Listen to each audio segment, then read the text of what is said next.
रवि लामिछाने पक्राउको विषय सामान्य सतही आँखाबाट हेर्दा सहकारीको रकम अपचलन गरेको भन्ने देखिन्छ।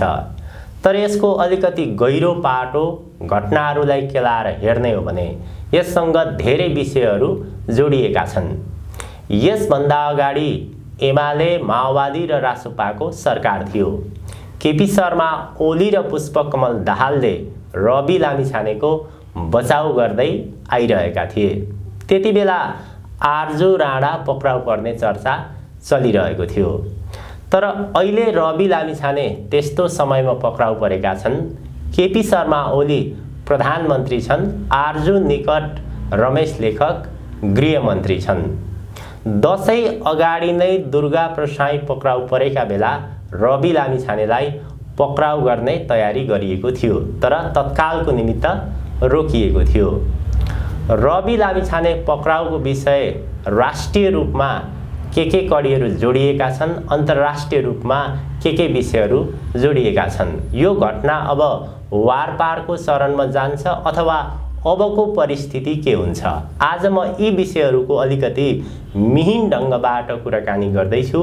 राजनीतिक विश्लेषक, विश्व भू राजनीतिका जानकार अध्येता हुनुहुन्छ प्राध्यापक डाक्टर उद्धव सिग्देलसँग। डाक्टर साहब, स्वागत छ हजुरलाई। हजुर, धन्यवाद प्रदीपजी। हिमाल अनलाइन टिभीका सम्पूर्ण दर्शकहरूलाई हार्दिक नमन। रवि लामिछाने पक्राउ पर्दैछन् भनेर सुरुमा पुष्पकमल दाहालले त्यो सूचना बाहिर ल्याए। प्रतिपक्षी गठबन्धनको मिटिङ पनि बस्यो। जसरी अहिले रवि लामिछाने पक्राउ परेका छन् सहकारीको प्रकरणमा, यसको आन्तरिक पाटोबाट सुरुवात गरौँ न। रवि लामिछाने पक्राउ पर्नु पछाडिका आन्तरिक पाटाहरू के छन्? यसभित्र जोडिएका पाटाहरू के छन्? प्रदीपजी, रवि लामिछानेजी जसरी नेपालको राजनीतिमा आउनुभयो, जसरी स्थापित हुनुभयो, त्यो स्थापित हुँदै गर्दाखेरि परम्परागत मूल प्रवाहका राजनीतिक दलहरूलाई त्यो सह्य भएको थिएन, जसले गर्दाखेरि उनलाई छेउकिनारा लगाउनै पर्ने थियो। त्यो छेउकिनारा लगाउने अन्तर्गतको चाहिँ पहिलो कडीको रूपमा उनको पक्राउलाई हेरिनुपर्छ। होइन उनले अनियमितता गरेका छन् भने भोलि ती छानबिनका विषयहरू हुन, अदालतले त्यस विषयमा चाहिँ बहस पैरवी गर्नेछ, होइन, र त्यसपछि दोषी भए दोषी करार गर्नेछ, निर्दोष भए निर्दोष भएर आउनेछन्। तर यसलाई अलिकति राजनीतिक दृष्टिबाट हेर्दै गर्ने हो भने राजनीतिक रूपमा रवि लामिछानेजीलाई चाहिँ सकाउन खोजिएको पक्कै पनि हो। सकाउन नै खोजिएको, राजनीति चाहिँ उनको सकाउनै खोजिएको। त्यो सकाउन गएलाई उनले चाहिँ प्रशस्त आधारहरू पनि दिएको अवस्था हो। त्यसैले कमजोरी थिए, उनका कमजोरी थिए, त्यो कमजोरीमा चाहिँ खेले। अब होइन भने जुन रकमको चाहिँ उनलाई चाहिँ एक हिसाबले भने अनियमितता गर्यो भनेर जुन भनिएको छ, भ्रष्टाचार गर्यो भनेर चाहिँ जुन भनिएको छ, होइन, त्योभन्दा त कयौँ गुणा चाहिँ भ्रष्टाचार गरेका चाहिँ आज पनि कोही मन्त्री परिषदमा होलान्, कोही कहाँ होलान्, होइन। त्यसले गर्दा उनीहरू खुला रूपमा हिँडिरहेका छन् भने त्यो तुलनात्मक रूपमा चाहिँ रवि लामिछानेजीलाई पक्राउ नै गरिहाल्ने पर्ने स्थिति चाहिँ पक्कै पनि होइन। तर पक्राउ गरियो, कानुनी दायरामा लिएर आइयो र त्यसपछि गएर अब उनलाई चाहिँ इन्भेस्टिगेसन हुन्छ र त्यसपछिको कस्तो खालको परिणाम आउँछ थाहा छैन। तर एउटा यसले के निश्चित गर्यो भन्दाखेरि रवि लामिछानेजीको चाहिँ राजनीति चाहिँ करिब समाप्तिको दिशातिर गएको चाहिँ पक्कै पनि देखिन्छ, पहिलो।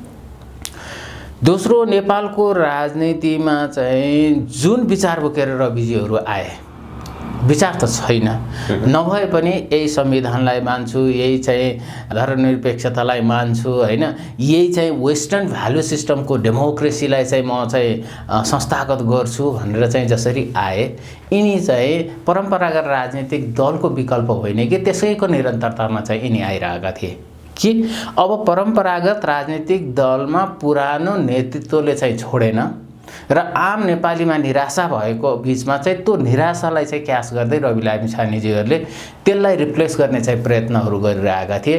त्यसमा चाहिँ करिब 30-35 वर्षदेखि चाहिँ यही सत्तामा चाहिँ राइदाइ गरेका चाहिँ मूल प्रवाहका चाहिँ नेतृत्वले त्यसलाई चाहिँ हुन दिएन। अर्थात् रविजीहरूको चाहिँ जुन रणनीति हो, जुन उनीहरूको चाहिँ कार्यशैली हो, त्यो कार्यशैलीलाई चाहिँ यिनीहरूले चाहिँ ब्रेक गर्ने चाहिँ अवस्थामा चाहिँ त्यसको अर्थ के कांग्रेस, एमाले, माओवादीलाई चाहिँ राष्ट्रिय स्वतन्त्र पार्टी रासपाबाट खतरा थियो त्यसको अर्थ?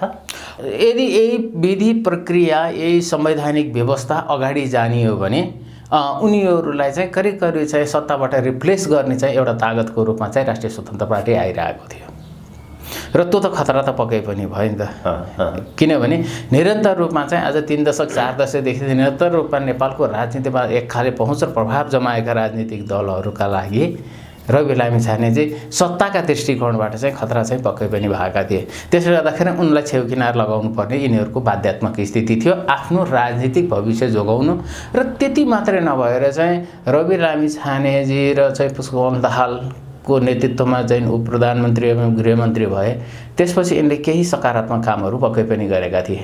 र त्यति मात्रै नभएर काङ्ग्रेस र एमालेलाई त्यति बेला यिनले एक तहमा चाहिँ कानुन छानबिनको दायरामा लिएर आउँछु, चाहे त्यो चाहिँ तपाईँको भुटानी शरणार्थीको केस होस् होइन, अथवा चाहिँ तपाईँको गिरिबन्धु टी स्टेटको चाहिँ केस होस् होइन, यिनीहरूलाई जसरी चाहिँ बाहिर लिएर आउने चाहिँ काम गरेर। र त्यति मात्रै नभएर नेपालको राजनीति, नेपालको चाहिँ सम्पूर्ण प्रणाली, चाहे त्यो डेमोक्रेटिक इन्स्टिट्युसन्स होस्, चाहे त्यो सोसियल इन्स्टिट्युसन्स होस् होइन, चाहे न्यायालय होस्, चाहे सुरक्षा संयन्त्र होस्, चाहे ब्युरोक्रेसी होस्, जसमा चाहिँ एकतर्फा पकड भने चाहिँ जुन मिडियाकर्मीको चाहिँ भइरहेको थियो होइन, नेपालको कुनै एउटा चाहिँ इस्टाब्लिस चाहिँ जुन मिडियाकर्मी थिए उनलाई चाहिँ जुन चाहिँ यिनले चाहिँ लगेर केही समय चाहिँ थुन्नी काम पनि गरे। उनलाई चाहिँ एक हिसाबले नि कानुनी दायराभित्र चाहिँ लिएर आए, छानबिनको दायरामा लिएर आए।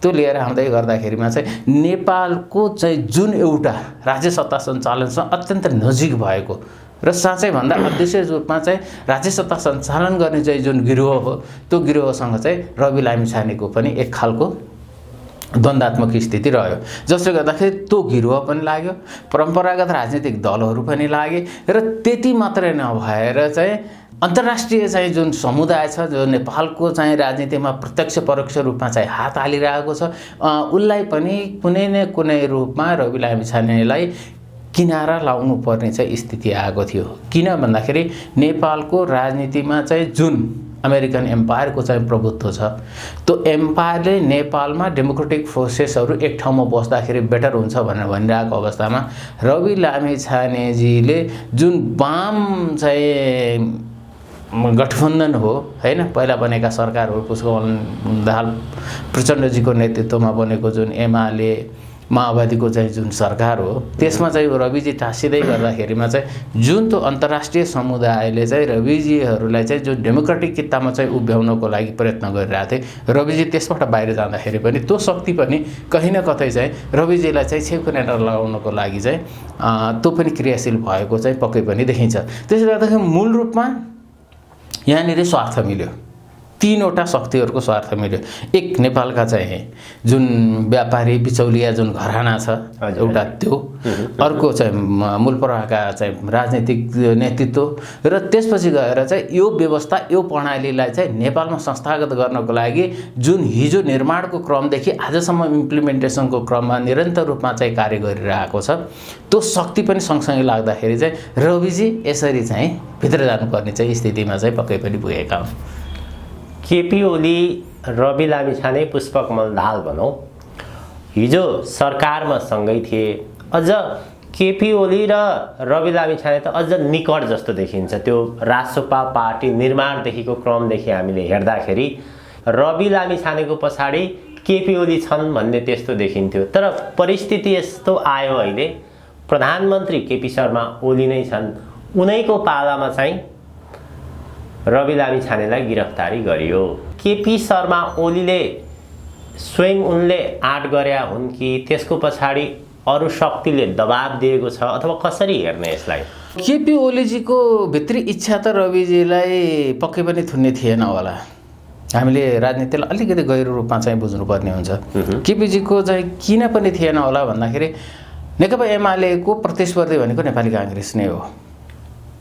यो जहिले पनि नेपालको अबको राजनीतिमा चाहिँ यही व्यवस्था, यही प्रणाली, यही डेमोक्रेसी रहिरहेको अवस्थामा प्रतिस्पर्धी भनेका काङ्ग्रेस र एमाले नै हुन्।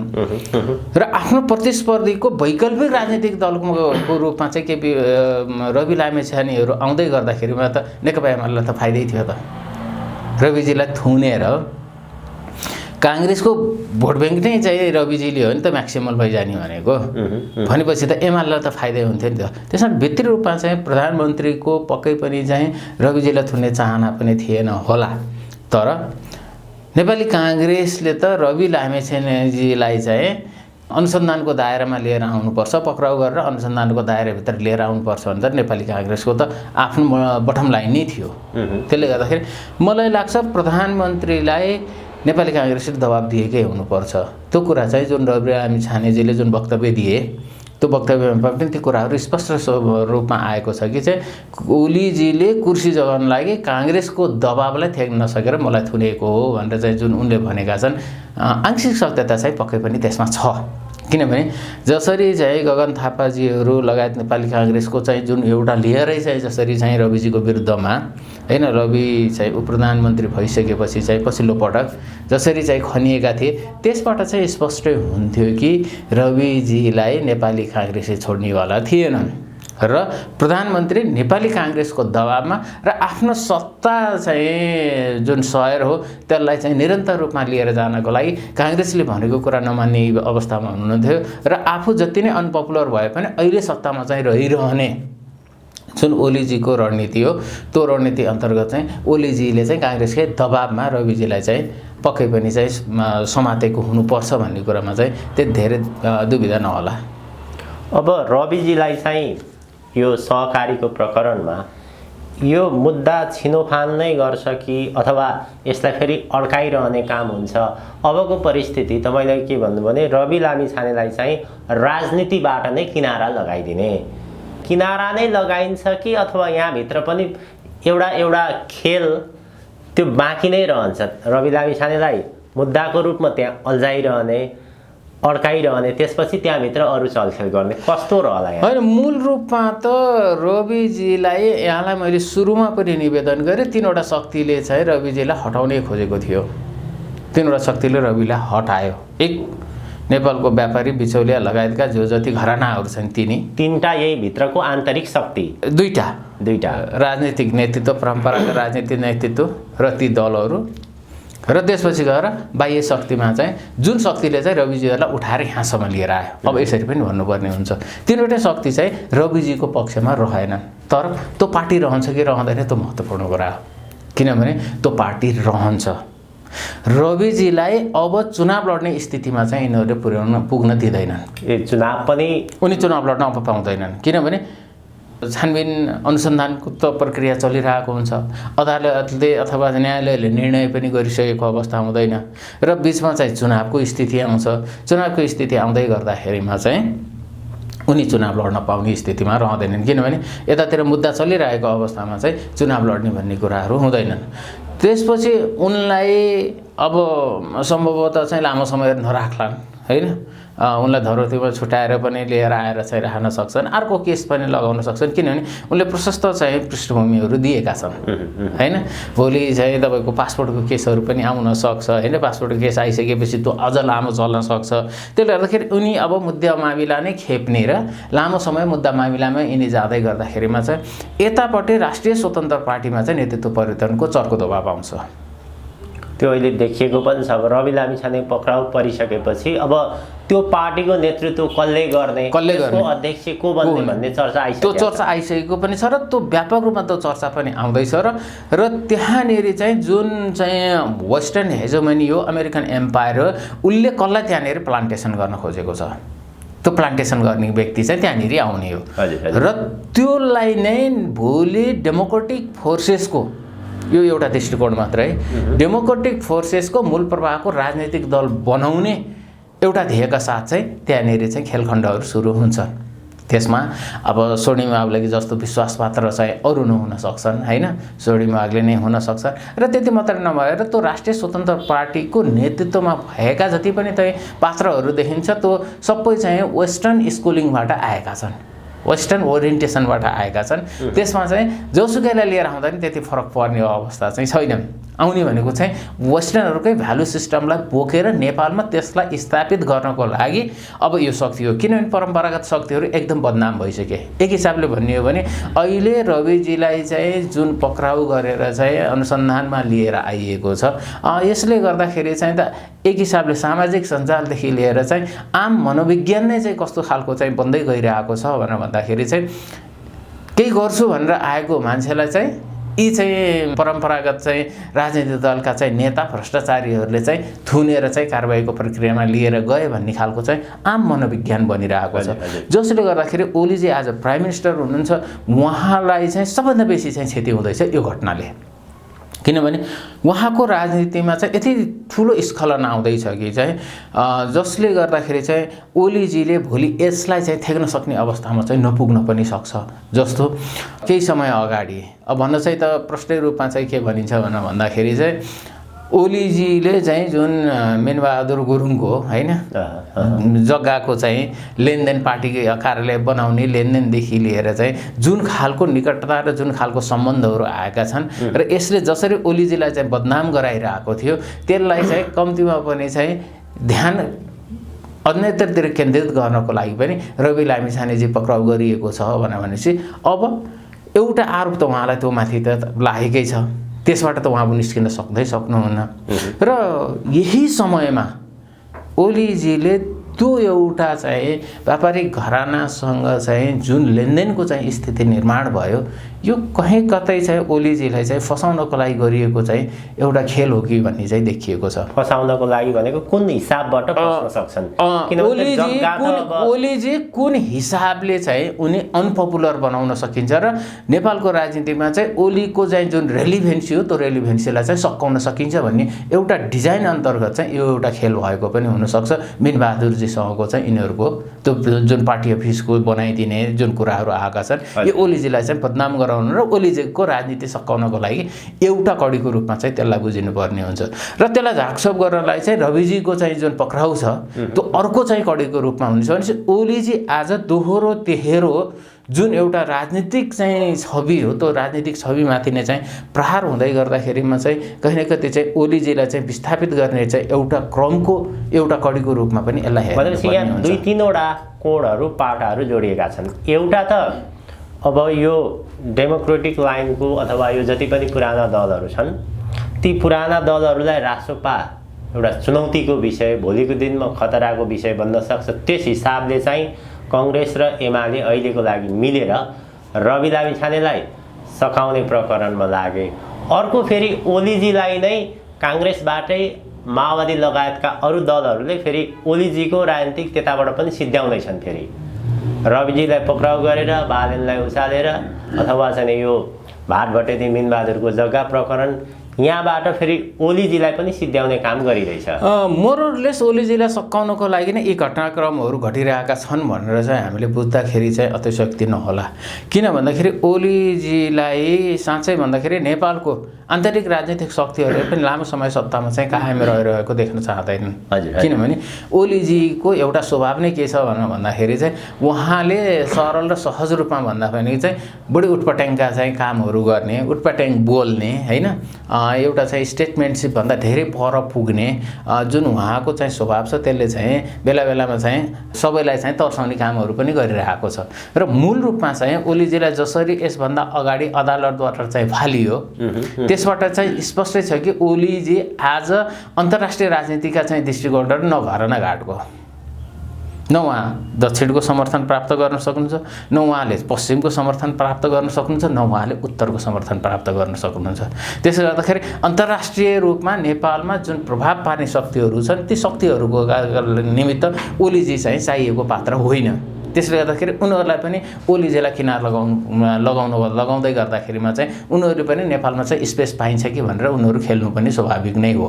भने आन्तरिक रूपमा ओलीजीको चाहिँ एउटा रणनीति प्रष्ट थियो कि नेपाली कांग्रेससँग सत्ता साकार्य गर्ने र 2 वर्ष आफू प्रधानमन्त्री हुने र 2 वर्षमा सत्ताबाट लिन सकिने ती पनि लाभहरू छन्, ती लाभहरू सम्पूर्ण रूपमा लिने र नेपाली कांग्रेसलाई सत्ता सुम्पेर आफू प्रतिपक्षमा बस्ने र 1.5 वर्ष बाँकी प्रतिपक्षको चाहिँ छ त्यसले चाहिँ फेरि आम पिपुलका माझमा चाहिँ उहाँलाई स्थापित गरे। त्यसका लागि मुद्दाहरू उहाँले चाहिँ खोज्दै हुनुहुन्थ्यो। कहिले राष्ट्रवादका मुद्दा, कहिले कुन खालका मुद्दाहरू उहाँ खोजिरहनु भयो। यो रणनीतिलाई चाहिँ नेपाली काङ्ग्रेसले चाहिँ समयमै बुझ्यो र त्यति मात्रै होइन, यो रणनीतिलाई बुझाउनको लागि चाहिँ माओवादी केन्द्रहरू पनि लागे, जसले गर्दाखेरि ओलीजीको चाहिँ यो जुन 2 वर्ष आफू सत्ता सयर गर्ने र त्यसपछि प्रतिपक्षमा जाने र त्यसपछि सत्ताको सत्तो सराप गर्ने, विशेष गरेर राष्ट्रवादका नाममा भारतलाई गाली गरेर र नेपाली जनतालाई बरेर ल्याएर फेरि पनि चाहिँ आउन सकिन्छ कि भन्ने खालको चाहिँ जुन उहाँको रणनीति हो, त्यो रणनीतिलाई चाहिँ काङ्ग्रेसले समयमा बुझेको कारणले गर्दाखेरि सम्भवतः यो अहिले पछिल्लो चाहिँ घटनाक्रमहरूले सत्ता परिवर्तनको दिशातर्फ पनि यसले इङ्गित गरिरहेको छ। अब यसमा अन्तर्राष्ट्रिय शक्तिको भूमिका, सत्ता परिवर्तनको विषयमा म आउँछु। ओलीजीको आन्तरिक पाटो एमालेको भनौँ न, यो अहिले जसरी घटनाक्रमहरू मोडिएको छ, एमाले चाहिँ अहिले रासोपालाई फुटाउन सकिन्छ। प्रमुख उसको भूमिका त माधव नेपालको पार्टी एकीकृत समाजवादी फुटाएर त्यहाँको सांसदलाई चाहिँ एमालेमा भित्राएर ठुलो दल बन्ने एमालेको चाहना थियो। त्यो अनुरूपको भित्री तयारी गरिरहेको थियो। त्यो काङ्ग्रेसले थाहा पायो। त्यसपछि त्यो हुन नदिनको लागि काङ्ग्रेसले यहाँ चाहिँ खेल खेल्यो, भूमिका खेल्यो भन्ने कुरा आइराखेको छ। एमालेको यो जो अहिलेको भूमिका छ, एमाले चाहिँ काङ्ग्रेससँग सरकार अगाडि बढाइरहने, अनि यतापट्टिको जो एमालेको अहिले खेल छ नि, एमालेको भित्री ध्येय चाहिँ के देखिन्छ त? ओलीको भनौँ न, अझ के देखिन्छ? अब मूल होइन, ओलीको मूल भित्री ध्येय भने नि के हो भन्दाखेरि जसरी हुन्छ सत्तालाई चाहिँ लम्ब्याउने नै हो। त्यसको लागि काङ्ग्रेसले भनेको कुराहरू चाहिँ मान्ने नै हो। एउटा उनी त्यो कुरामा चाहिँ कमिटेड छन् भने अर्को उनले चाहिँ के हो भन्दाखेरि लार्जेस्ट पार्टी हुने त स्वाभाविक, उनले चाहिँ त्यो खेलखण्ड त यसभन्दा अगाडि चाहिँ उपेन्द्र यादवको पार्टीलाई फोरेर जुन खालको चाहिँ अवस्था उनले निर्माण गरे त्यसबाटै स्पष्ट थियो कि चाहिँ ओलीजी लार्जेस्ट पार्टी हुन चाहिँ चाहन्छन्। त्यसमा चाहिँ अस्ति सायद मलाई लाग्छ समाजवादीका प्रवक्ताले पनि भन्दै थिए कि चाहिँ हाम्रो पार्टी फुटाउनको लागि चाहिँ धेरै ठुलो षड्यन्त्र भइरहेको छ, यसलाई हामीले रोक्छौँ भनेर उनले भन्दै गर्दाखेरिमा त्यो पार्टी फुटाउने र त्यसबाट एउटा अंश लिएर गएर चाहिँ नेकपा एमाले लार्जेस्ट पार्टी हुने उनले चाहिँ जुन चाहिँ स्ट्राटेजी चाहिँ अप्नाइरहेका थिए, त्यो स्ट्राटेजीलाई नेपाली काङ्ग्रेसले बुझेर चाहिँ नेपाली काङ्ग्रेसले त्यताबाट चाहिँ ओलीजीलाई यतातिर चाहिँ कन्सन्ट्रेट गराएर अब ओलीजीमाथि चाहिँ त अब भनौँ न एक हिसाबले सामाजिक सञ्जालले पनि चाहिँ खनिने नै छ, त्यसपछि गएर चाहिँ सडकमा युवाहरू पनि चाहिँ तात्ने नै छन् र यो क्रम कन्टिन्यू जाँदै गर्दाखेरि चाहिँ ओलीजीलाई चाहिँ अप्ठ्यारो पार्ने स्थितिमा पक्कै आउँछ। अब ओलीजी यसबाट कसरी बाहिर निस्किने? हजुर हजुर। त्यसमा ओलीजीसँग अब विकल्पहरू छैनन् हैन। यसबाट बाहिर निस्किनलाई उनले सत्ता छोड्नुपर्ने हुन्छ। सत्ता छोड्न चाहिँ ओलीजी सक्दैनन्। नसक्ने भइसकेपछि चाहिँ सत्ताको पूर्ण लाभ नलिकन सत्ता छोड्दै गर्दाखेरिमा चाहिँ सत्ता भने धेरै टाढा हुन सक्छ भन्ने कुरा ओलीजीले चाहिँ राम्रोसँग बुझेका छन्। किन भन्दाखेरि नेपालको राजनीतिमा पनि अन्तर्राष्ट्रिय चाहिँ जुन फेरबदल आइरहेको छ त्यसको प्रत्यक्ष परोक्ष प्रभाव चाहिँ नेपालमा पर्छ नै। पर्दै गर्ने क्रममा चाहिँ अब हिजोभन्दा आजभन्दा भोलि त्यो कम्युनिस्ट शक्ति जुन हो त्यो कम्युनिस्ट शक्ति चाहिँ डिग्रेडेड हुँदै जान्छ हैन। माओवादीको त एक हिसाबको स्खलन भइसकेको अवस्था छ भने अब बाँकी रह्यो नेकपा एमालेको पनि स्खलनको अवस्थाहरू थियो। किन भन्दाखेरि प्रत्येक चाहिँ अब निर्वाचनमा एमालेको चाहिँ भोट चाहिँ घट्दै जाने स्थितिमा चाहिँ गइरहेको थियो र आजको घटनाक्रमले पक्कै पनि एमालेको 5 देखि 10 लाख भोट चाहिँ घटेको पक्कै पनि हुनुपर्छ। हजुर हजुर। र बिरामी छानेजीको पक्राउ सँगसँगै किन भन्दाखेरि युवाहरू त्यो पार्टी ठिक हो होइन, तर आजको मूल प्रवाहको राजनीतिक दलहरूका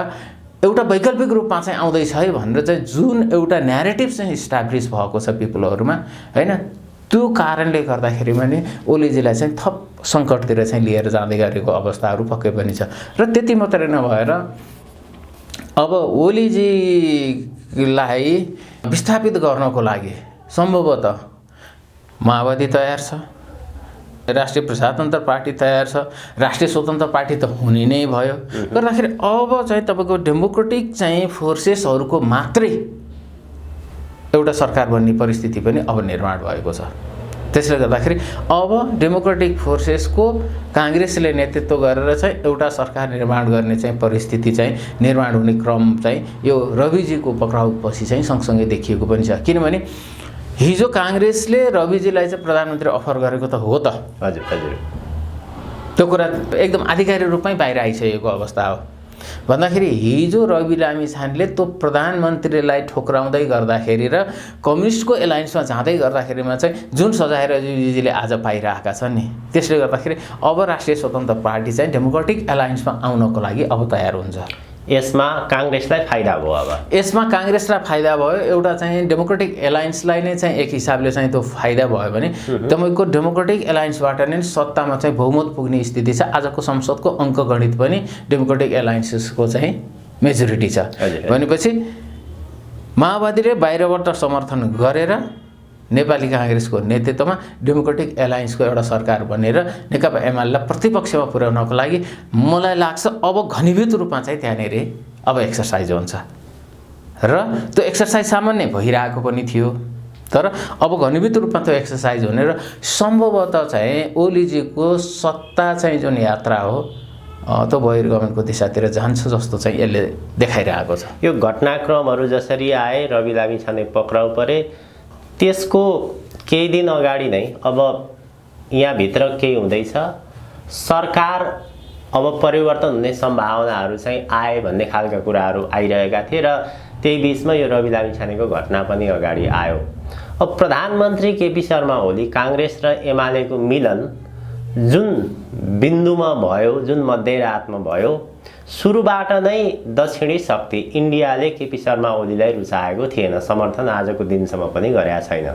अब अहिले यो जो सरकार परिवर्तनको कुरो आयो नि, तपाईँले उल्लेख गर्नुभयो, अब डेमोक्रेटिक त्यसमा काङ्ग्रेसको नेतृत्वमा सरकार बन्न सक्छ भनेर भन्नुभयो। यसमा ओली नेतृत्वलाई बाह्य शक्तिले, इन्डियाले, दक्षिणले खास गरी किन रुचाएन?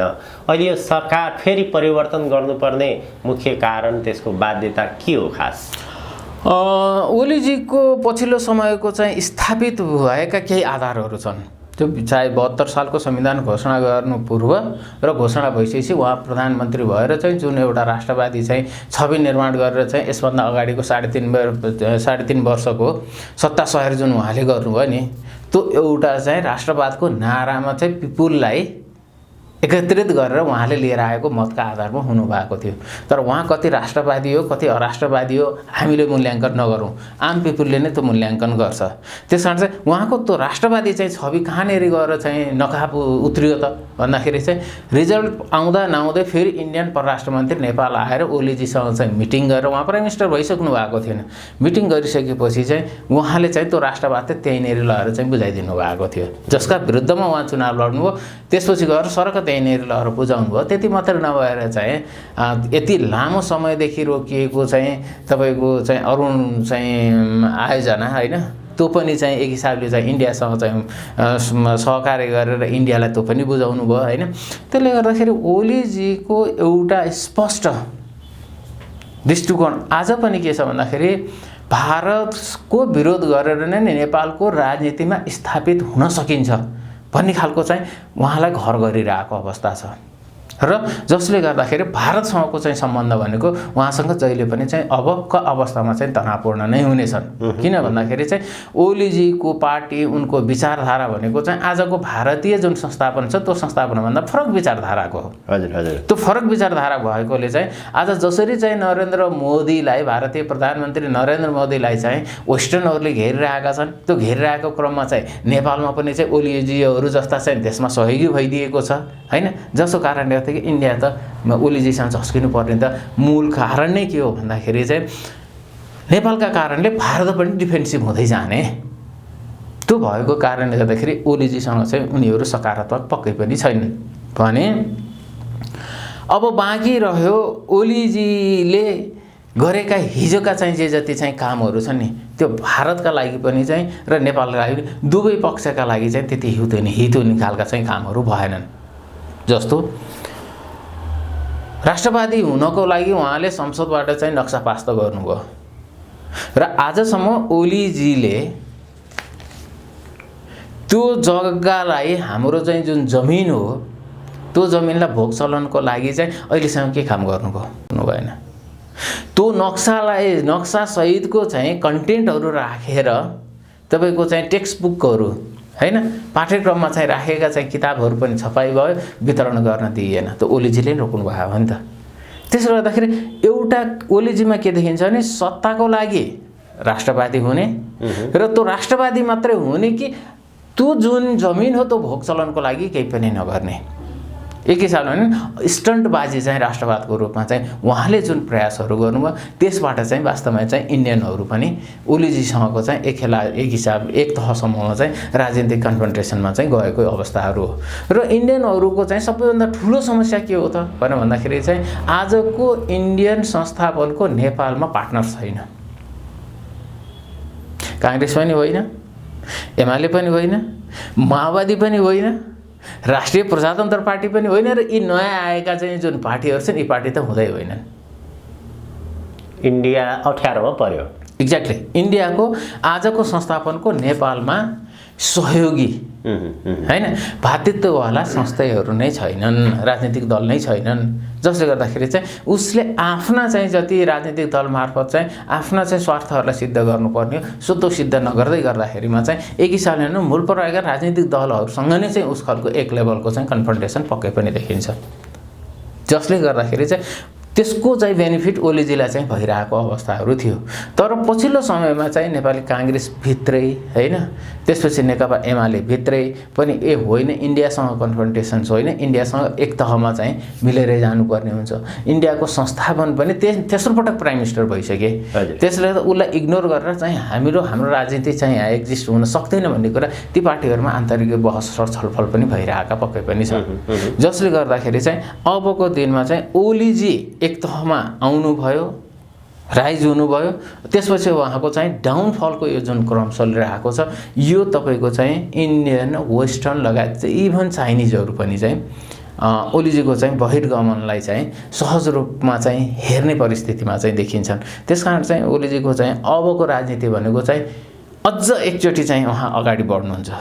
उहाँलाई कहाँसम्म पुर्याइन्छ भने बालेनलाई थुन्नेसम्मको चाहिँ स्थितिमा उहाँलाई पुर्याइन्छ र उहाँले जब बालेनजीलाई चाहिँ थुन्नुहुन्छ भने त्यसपछि त्यहाँ उहाँको डाउनफल सुरु भएको कन्टिन्यू त्यो डाउनफल चाहिँ लामो समयसम्म चाहिँ जाने स्थितिमा पक्कै पनि रहनेछ। त्योसम्म उहाँको नेतृत्वको समयमा हुन्छ ओलीजीलाई त्यहाँसम्म बनाइन्छ, ओलीजीलाई त्यहाँसम्म पुग्नको लागि बाध्य बनाइन्छ। त्यति भएपछि नयाँ शक्तिसँग चाहिँ उहाँको चाहिँ भिड्दै गर्दाखेरिमा चाहिँ नयाँ शक्तिसँग भिड्दै गर्दाखेरि उहाँको राजनीति चाहिँ त्यहाँनिर चाहिँ गएर चाहिँ अनि त्यसपछि डिक्लाइनिङको अवस्थातिर चाहिँ जान्छ। भनेको त्यो कति तत्कालै हुन्छ कि? मलाई लाग्छ सत्ता परिवर्तन हुनुभन्दा अगाडि एउटा त घटना घट्नुपर्छ। त्यस्तो परिस्थिति आएर फेरि यहाँ लाखौँ जनता सडकमा उत्रिने सम्भावना हो। ओलीजीलाई जसरी हुन्छ उहाँको राजनीतिलाई चाहिँ डाउनफल गरेर ओलीजीलाई राजनीतिबाट नै राजनीतिबाट विदा गर्नको लागि चाहिँ ओलीजीलाई त्यो कदम चाल्नेसम्मको चाहिँ स्थितिमा चाहिँ पक्कै पनि पुर्याइन्छ होला। अनि ओलीजीको अथवा चाहिँ एमालेको त्यसले पार्टीको अध्यक्षलाई कतिसम्म घाटा हुन्छ, कतिसम्म असर हुन्छ त्यसको आकलन नगरेको होला त? होइन, आकलन गरेका छन्, सबैले आफ्नो आकलन गरेका छन् र कम्युनिस्टहरूको एकताको एकमात्र चाहिँ अडचन भनेको ओलीजी हो भन्ने कुरा चाहिँ त्यो कम्युनिस्टहरूमा चाहिँ व्यापक रूपमा डिस्कोर्सेसको विषय छ हैन। त्यसर्थ चाहिँ चाहेको के हो त भन्दाखेरि चाहिँ नेपालमा वाम एकता नै हो। त्यसर्थ त्यो वाम एकता चाहिँ गर्नको लागि ओलीजी बाधक भएकोले चाहिँ त्यो वाम एकता चाहनेहरू पनि के हो भने ओलीजीको बहिर्गमन चाहिँ सकेको छिटो भयो भने वाम एकता हुन्छ।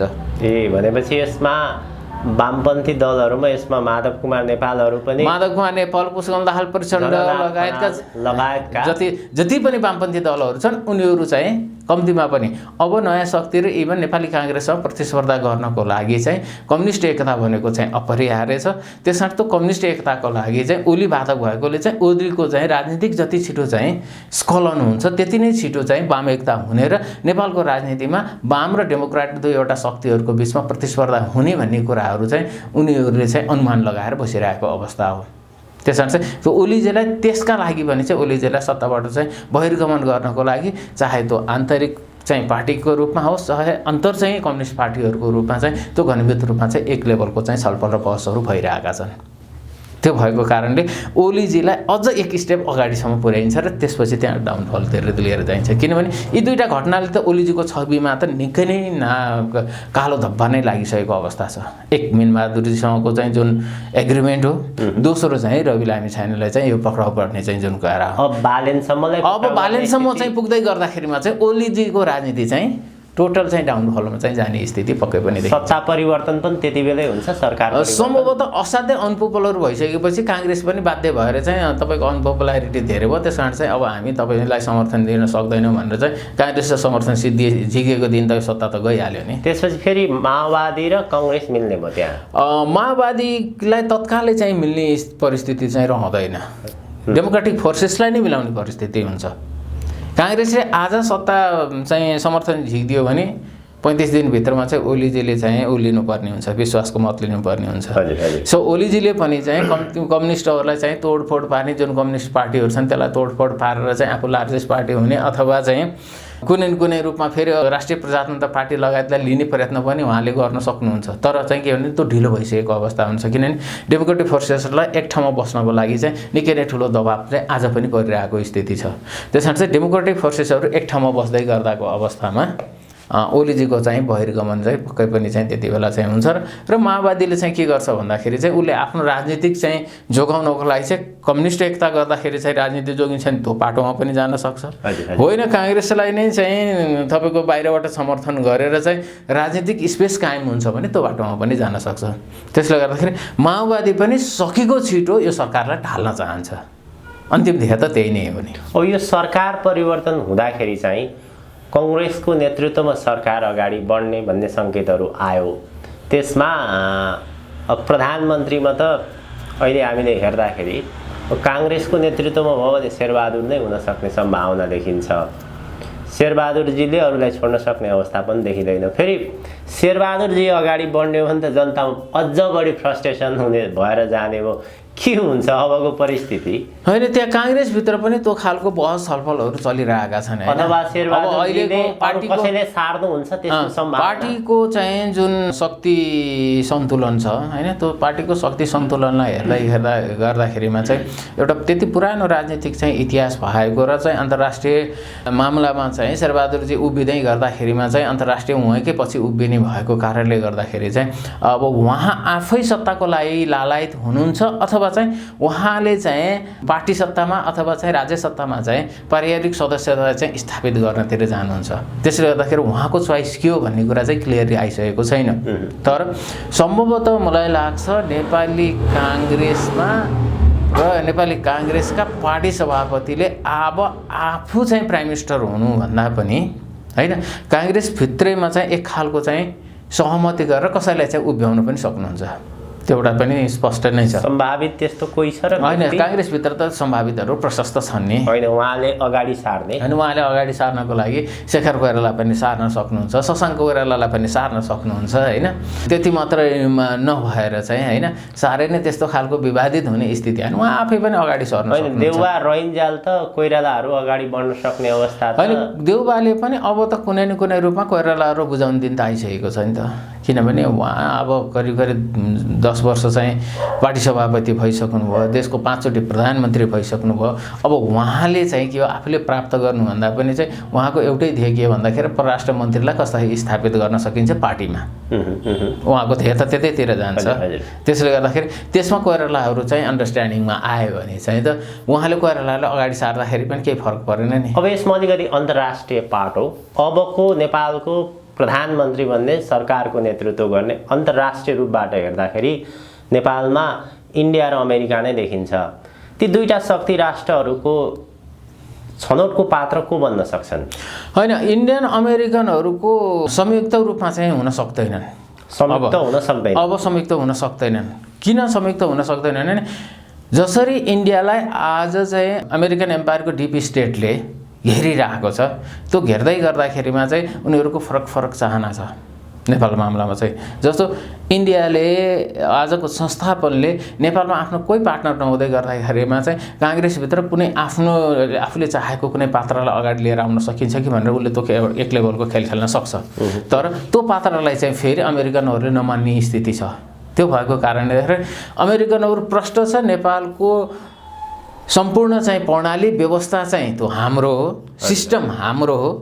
ती पात्रहरूलाई चाहिँ हामीले परिचालन गरेका छौँ भने अमेरिकनले चाहिँ आफूले जुन पात्र चाहन्छ त्यही पात्रलाई अगाडि लिएर आउनको लागि उसले हर प्रयत्न गर्नेछ। जुन कुरा चाहिँ काङ्ग्रेस संसदीय दलको चाहिँ चुनावमा पनि हामीले देख्यौँ नि त।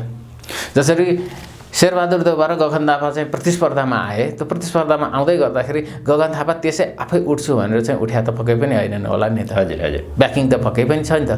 त्यसले गर्दाखेरि चाहिँ उनीहरूले चाहेको के हो भन्दाखेरि काङ्ग्रेसभित्रको चाहिँ दोस्रो तेस्रो तहको जुन युवा नेता हो त्यसलाई चाहिँ स्थापित गर्न चाहेको छ।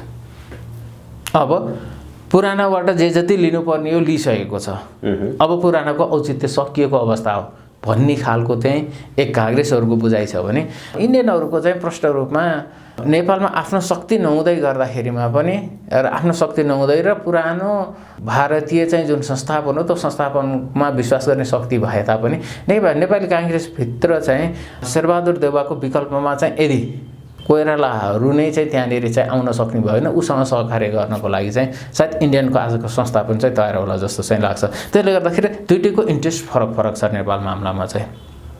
अमेरिकन एम्पायरको पनि एक खालको छ, इन्डियनहरूको पनि एक खालको छ र आज अमेरिकन एम्पायर इन्डियनहरूको बिचमा पनि ठुलो द्वन्द्व चलिरहेको छ होइन। त्यो द्वन्द्वको भूमिमा चाहिँ कहीँ न कतै चाहिँ हामी बेसीभन्दा बेसी त्यसमा पर्दै गइरहेका छौँ, फस्दै गइरहेका छौँ।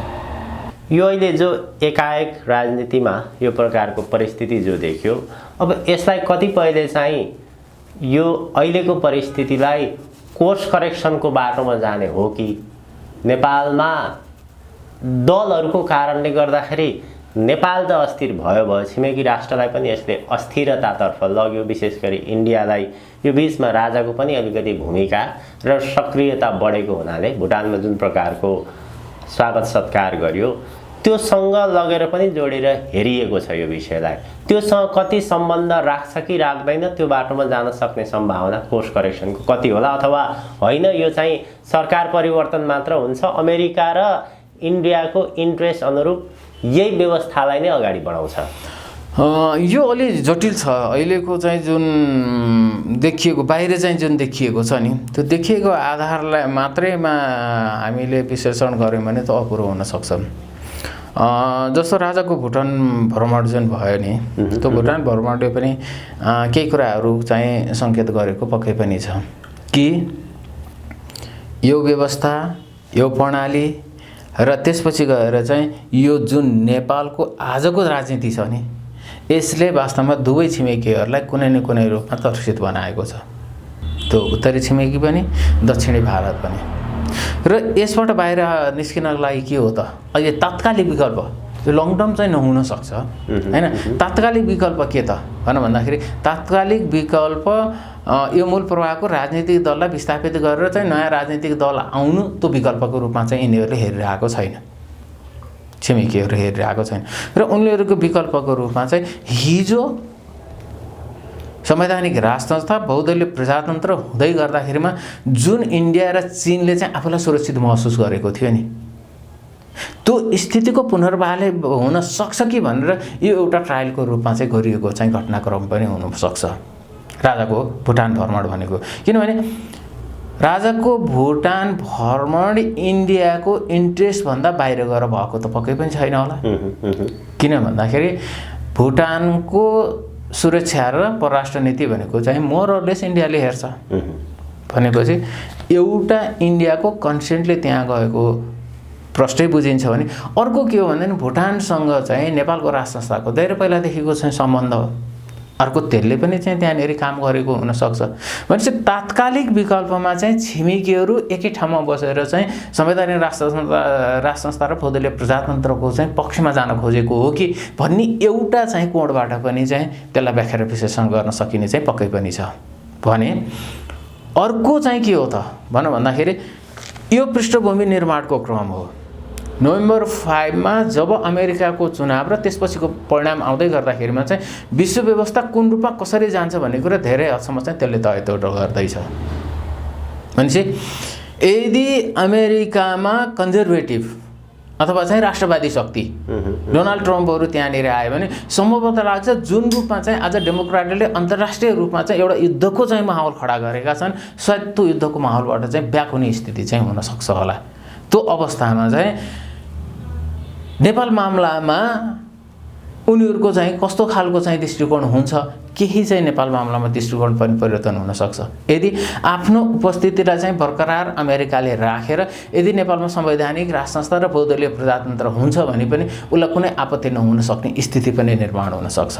त्यसैले गर्दाखेरि राज संस्थाको बारेमा र राजाको जुन भुटान भ्रमणको बारेमा जुन खालका विभिन्न खालका चर्चा परिचर्चाहरू आइरहेका छन्, यो आजको बदलिँदो चाहिँ जुन विश्व व्यवस्था छ, बदलिन खोजिरहेको चाहिँ जुन ओल्ड अर्डर छ, त्यो ओल्ड अर्डरमा भोलि नेपाललाई पोजिट गर्नको लागि चाहिँ कम्ती पनि त्यो एउटा विकल्पलाई चाहिँ राखिराख्नुपर्छ भने त्यो एउटा विकल्पको रूपमा चाहिँ रहिरहेको हो। अमेरिका शक्तिको हिसाबले हेर्दाखेरि यदि डोनाल्ड ट्रम्पले जित्यो भने त्यो बाटोतिर जान सक्ने सम्भाव्यता रह्यो।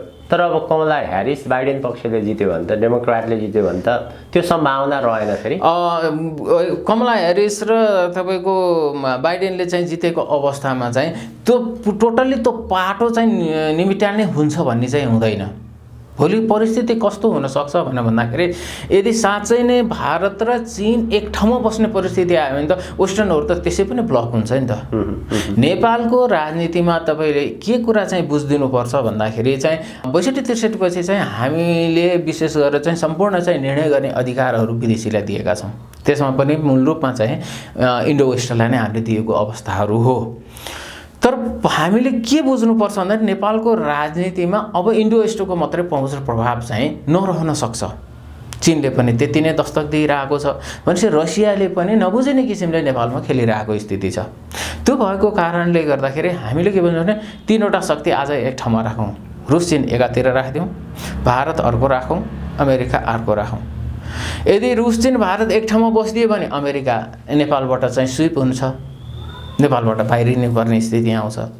यदि चाहिँ भारत र चाहिँ अमेरिका एक ठाउँमा बस्यो भने तपाईँको चाहिँ चीन र चाहिँ रसिया नेपालबाट चाहिँ स्विप हुने स्थिति हो। त्यसले गर्दाखेरि चाहिँ भोलि त्यो एउटा राज संस्था जुन त्यति लामो इतिहास भएको राज संस्थालाई चाहिँ जसरी चाहिँ एउटा चाहिँ षड्यन्त्रपूर्वक ढङ्गबाट चाहिँ फालियो भन्ने कुरामा चाहिँ त जगजाहेर नै छ। कुनै वैधानिक प्रक्रियाबाट फालिएको होइन, कुनै आन्दोलनले फालेको होइन, कुनै जनमत सङ्ग्रहले फालेको होइन। यसर्थ त्यो एउटा विकल्पको रूपमा रहि नै रहेको छ। त्यो विकल्पलाई भोलि तपाईँको चाहिँ अमेरिकामा सत्ता परिवर्तन हुँदाखेरि त्यो विकल्पलाई चाहिँ यदि आफ्नो उपस्थिति कायम रहिरहन्छ भन्ने चाहिँ यदि अमेरिकालाई लाग्छ भने त्यो विकल्पमा जानलाई अमेरिकालाई कुनै पनि टाउको दुखाइ रहँदैन। किनभने अमेरिकाले नेपाल मामलाले हेर्ने स्ट्राटेजीको हिसाबले मात्रै हो, त्यो रणनीतिक हिसाबले मात्रै हेर्छ। यहाँ नेपालको चाहिँ अरू बाँकी चाहिँ त्यसका सामाजिक सांस्कृतिक राष्ट्रियताका यी पक्षमा चाहिँ उसले त्यति धेरै ध्यान दिँदैन। त्यो भएको कारणले गर्दाखेरि नेपालमा त्यो विकल्प एज इट इज आज पनि छ है भनेर चाहिँ त्यो एउटा म्यासेज चाहिँ इन्डियाले मात्रै दिएको होइन कि मलाई लाग्छ चीन र भारत दुइटै मिलेर चाहिँ त्यो एउटा म्यासेज दिएको हो र त्यो एक खालको प्रस्ताव पनि हो कि नेपालको तात्कालिक विकल्प के हुनसक्छ भन्ने खालको चाहिँ त्यो एउटा प्रस्तावको रूपमा चाहिँ त्यसलाई लिएको हुनुपर्दछ।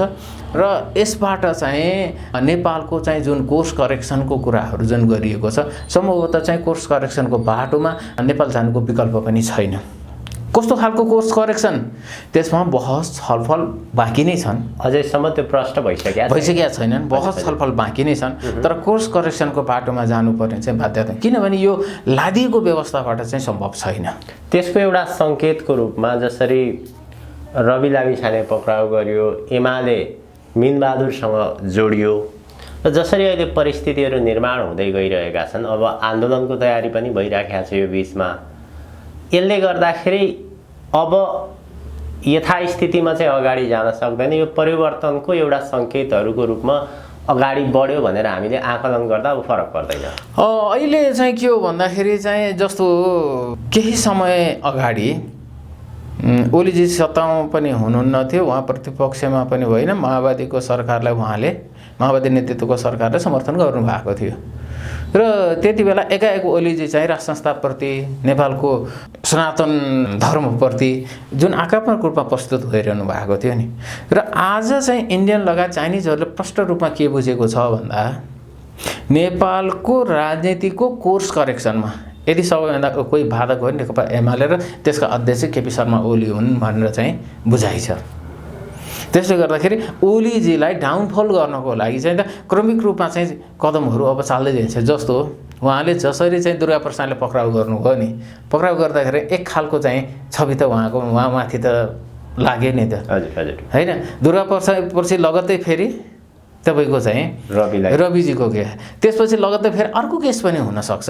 त्यसले गर्दाखेरि उहाँलाई डाउनफल गराउन सफल भएको अवस्थामा चाहिँ त्यो जुन विकल्प भनेर चाहिँ विशेष गरेर छिमेकीहरूले बुझेका छन् त्यो विकल्पको लागि चाहिँ एउटा सहज वातावरण हुनसक्छ कि भन्ने एउटा बुझाइ त्यतातर्फ पनि हुनसक्छ। भने अर्कोतर्फ के हो भन्दाखेरि चाहिँ नेपाली काङ्ग्रेस पनि चाहिँ अहिलेको चाहिँ जुन संवैधानिक चाहिँ विधि प्रक्रिया यसमा चाहिँ नेपाली काङ्ग्रेस त्यति नै चाहिँ कटिबद्ध छ। त्यसले गर्दा नेपाली काङ्ग्रेसभित्र पनि नेतृत्व परिवर्तनको चर्को दबाव हुनसक्छ।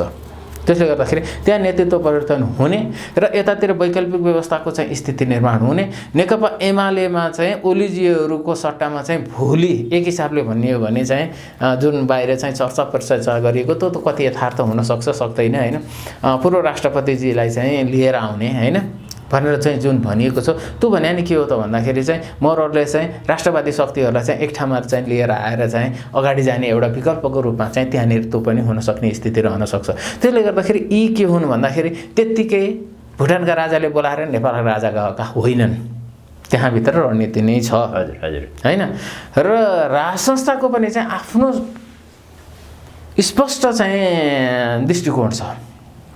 जुन शक्तिले चाहिँ हिजो मिस्टेक गरेको त्यही शक्तिले नै करेक्सन गर्नुपर्ने हुन्छ भन्ने मतलब चाहिँ चाहे ती विदेशी शक्ति हुन् चाहे चाहिँ देशका राजनीतिक दलहरू सबैले करेक्सन गरेर आउनुपर्छ भन्ने खालको थियो। किनभने अफर त थियो त, बेबी किङको अफर पनि थियो राजालाई, त्यसलाई पनि नमानेकै हो, होइन? त्यसपछि घरचरर किङको अफर पनि थियो, त्यसलाई पनि नमानेकै हो। किनभने नेपाल यस्तो अवस्थामा चाहिँ तपाईँको वेस्टर्न हेजेमनी र अमेरिकन चाहिँ एम्पायरमा झगडिसकेको छ कि त्यहाँ गएर केही पनि गर्न सकिँदैन भन्ने कुरा राज संस्थाले बुझेको छ। त्यसर्थ चाहिँ अबको राज संस्था हुँदाखेरि सर्टेन पावर सहितको राज संस्था पक्कै पनि चाहिँ राज संस्थाले खोजेको हुनुपर्छ, राजाले खोजेको हुनुपर्छ। त्यसले गर्दाखेरि चाहिँ त्यो विकल्पमा क्लियरली छलफल भइसकेको छैन। एउटा विकल्प एज इट इज त्यो पनि छ है भनेर चाहिँ पक्कै पनि आज जनमानसमा त्यो एउटा मेसेज चाहिँ पक्कै पनि गएको छ। हस्, अत्यन्त आभारी छु हजुरको असाध्यै महत्त्वपूर्ण समय र विचारको निमित्त। हस्, यहाँले चाहिँ यो जुन अवसर दिनुभयो यसको लागि यहाँलाई चाहिँ धेरै धेरै धन्यवाद।